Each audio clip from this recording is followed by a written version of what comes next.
in the grass.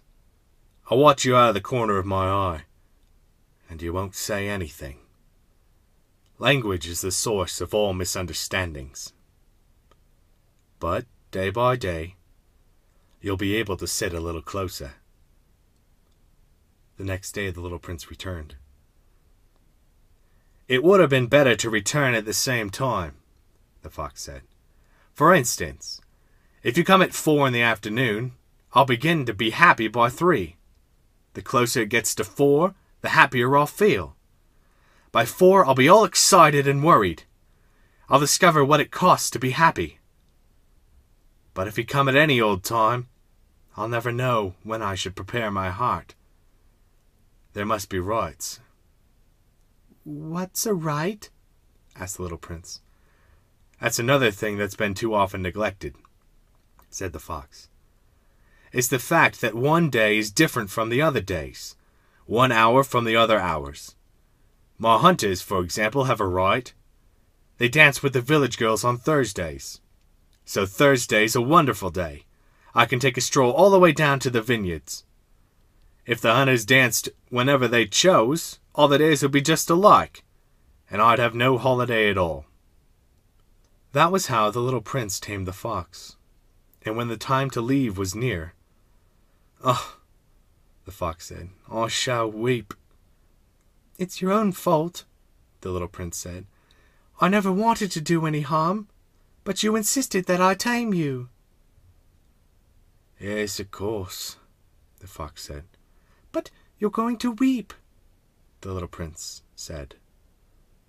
Yes, of course, the fox said.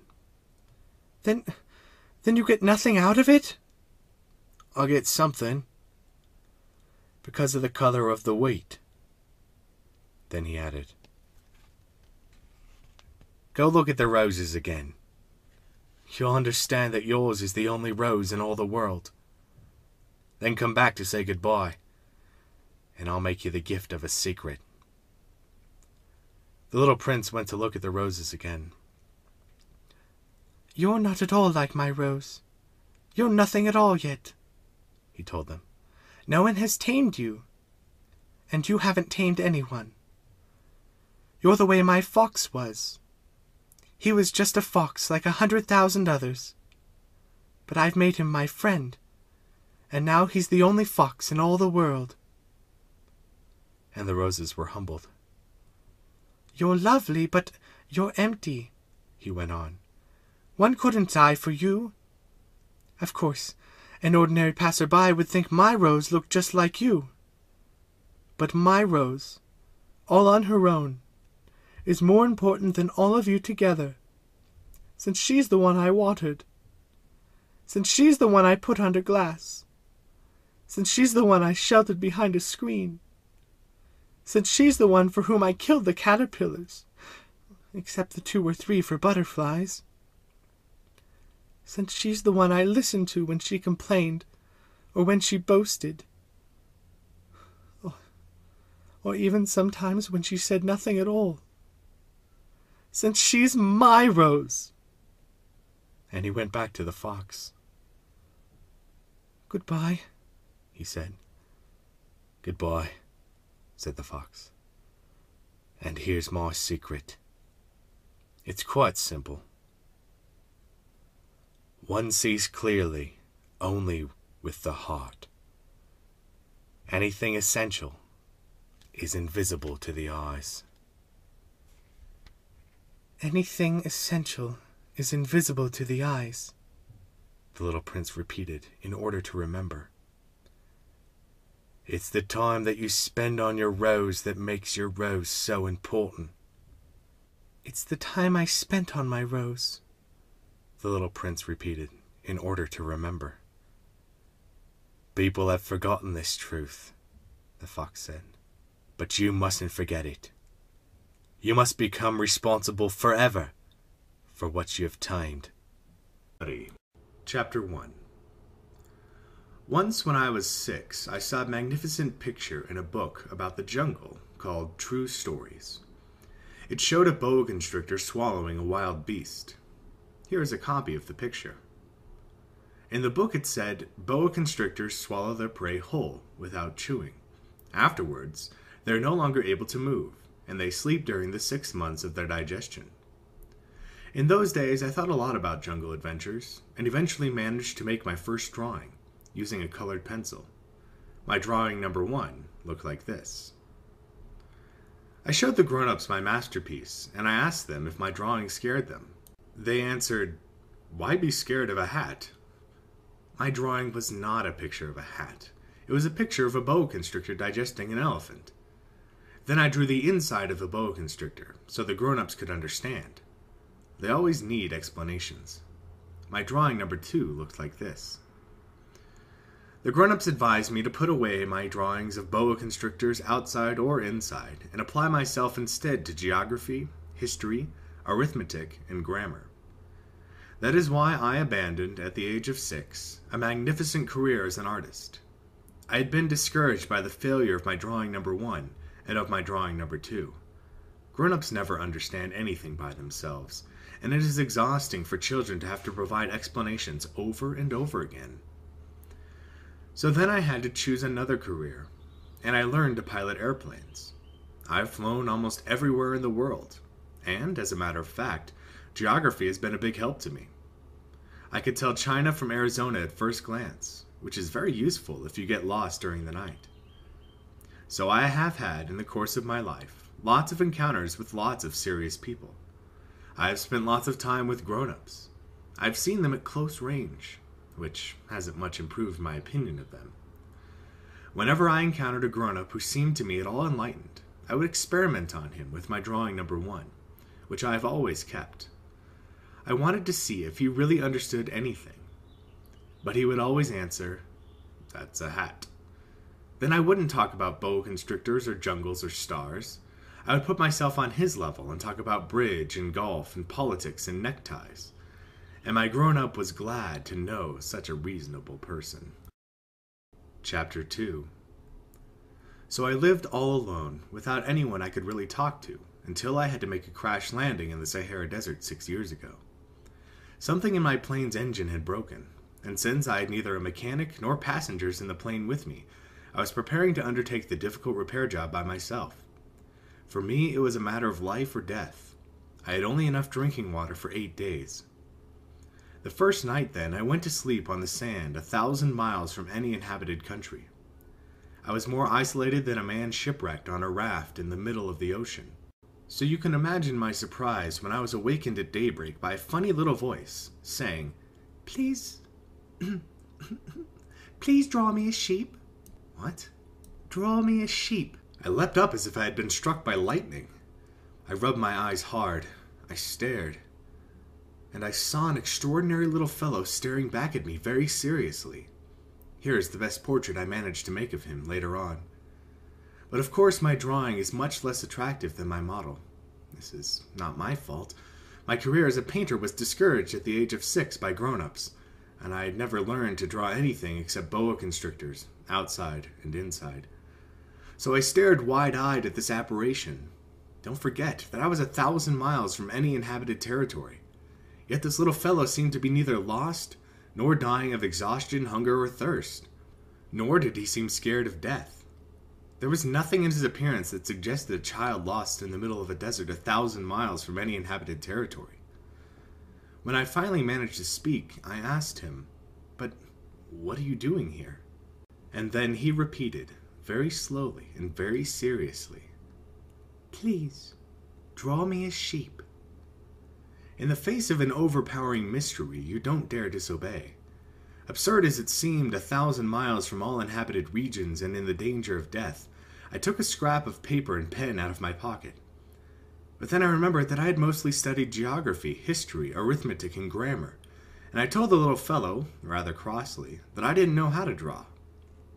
He replied, "That doesn't matter. Draw me a sheep."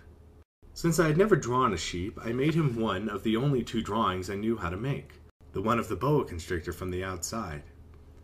And I was astounded to hear the little fellow answer, No, I don't want an elephant inside a boa constrictor.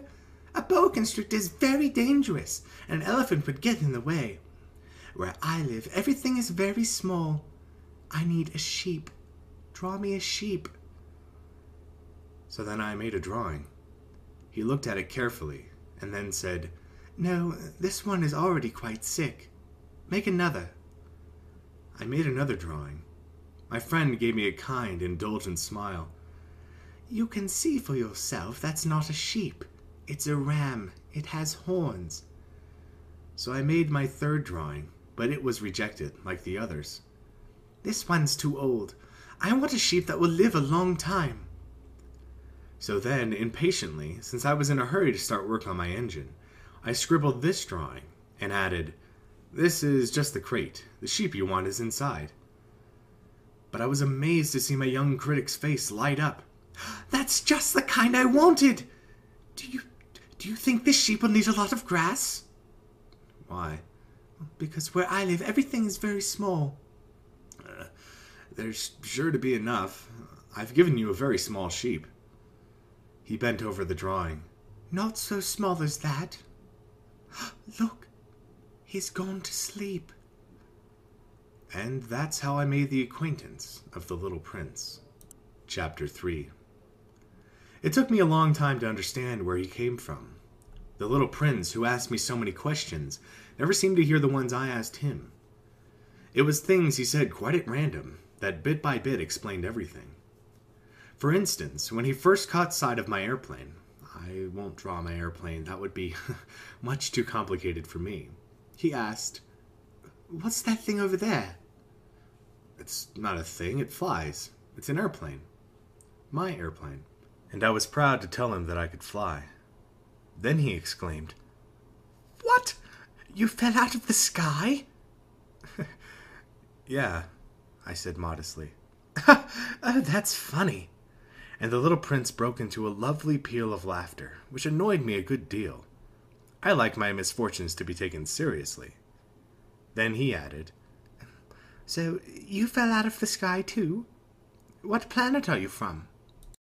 That was when I had the first clue to the mystery of his presence, and I questioned him sharply.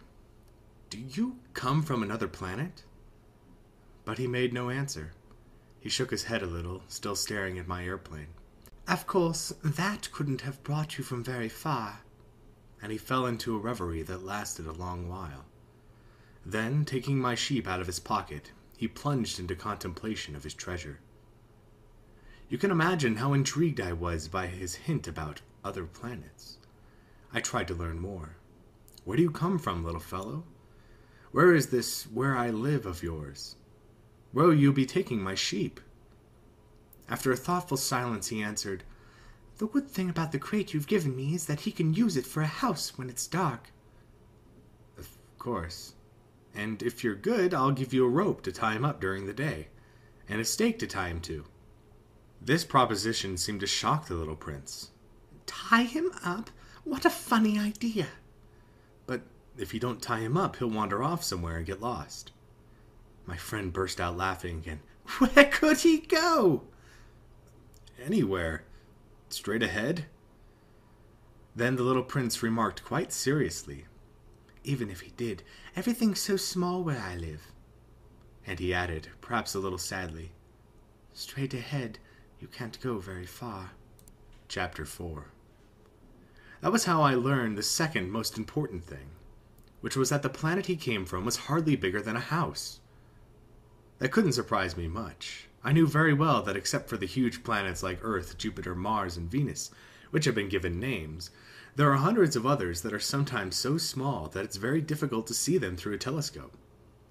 When an astronomer discovers one of them, he gives it a number instead of a name. For instance, he would call it Asteroid 325. I have very serious reasons to believe that the planet the Little Prince came from is Asteroid B612. This asteroid has been sighted only once by an astronomer, who had then to make a formal demonstration of his discovery at an international astronomical congress. But no one had believed him on account of the way he dressed. Grown-ups are silly like that. Fortunately for the reputation of Asteroid B612, a Turkish dictator ordered his people, on pain of death, to wear European clothes. The astronomer repeated his demonstrations in 1920, wearing a very elegant suit. And this time, everyone believed him. If I've told you these details about asteroid B612, and if I've given you its number, it's on account of the grown-ups. Grown-ups like numbers. When you tell them about a new friend, they never ask questions about what really matters. They never ask, what does his voice sound like? What games does he like best? Does he collect butterflies? Instead, they ask, how old is he? How many brothers does he have? How much does he weigh? How much money does his father make? Only then do they think they know him. If you tell grown-ups, I saw a beautiful red brick house, with geraniums in the windows and doves on the roof, they won't be able to imagine such a house. You have to tell them, I saw a house worth 100,000 francs. And they will exclaim, what a pretty house. So if you tell them, the proof of a little prince's existence is that he was delightful, that he laughed, and that he wanted a sheep. When somebody wants a sheep, that proves that he exists. They shrug their shoulders and treat you like a child. But if you tell them, the planet he came from is asteroid B612, then they'll be convinced, and they won't bother you with their questions. That's the way they are. You must not hold it against them. Children should be very understanding of grown-ups. But, of course, those of us who understand life couldn't care less about numbers. I should have liked to begin the story like a fairy tale. I should have liked to say, once upon a time, there was a little prince who lived on a planet hardly any bigger than he was, and who needed a friend. For those who understand life, that would sound much truer. The fact is, I don't want my book to be taken lightly. Telling these memories is so painful for me. It's already been 6 years since my friend went away, taking his sheep with him. If I try to describe him here, it's so I won't forget him. It's sad to forget a friend. Not everyone has a friend. And I might become like the grown-ups who are no longer interested in anything but numbers. Which is still another reason why I bought a box of paints and some pencils. It's hard to go back to drawing at my age, when you've never made any attempts since the one of the boa from inside, and the one of a boa from outside at the age of 6. I'll certainly try to make my portraits as true to life as possible, but I'm not entirely sure of succeeding. One drawing works, and the next no longer bears any resemblance. And I'm a little off on his height, too. In this one, the prince is too tall, and here he's too short, and I'm uncertain about the color of his suit.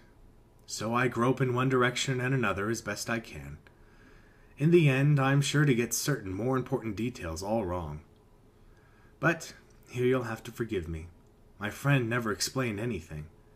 Perhaps he thought I was like himself. But I, unfortunately, cannot see a sheep through the sides of a crate. I may be a little like the grown-ups. I must have grown old. Chapter 5. Every day I'd learn something about the little prince's planet, about his departure, about his journey. It would come quite gradually, in the course of his remarks. This is how I learned on the 3rd day about the drama of the baobabs. This time, too, I had the sheep to thank. For suddenly the little prince asked me a question, as if overcome by a grave doubt. Isn't it true that sheep eat bushes? Yes, that's right. Ah, I'm glad. I didn't understand why it was so important that the sheep should eat bushes, but the little prince added, and therefore they eat baobabs too.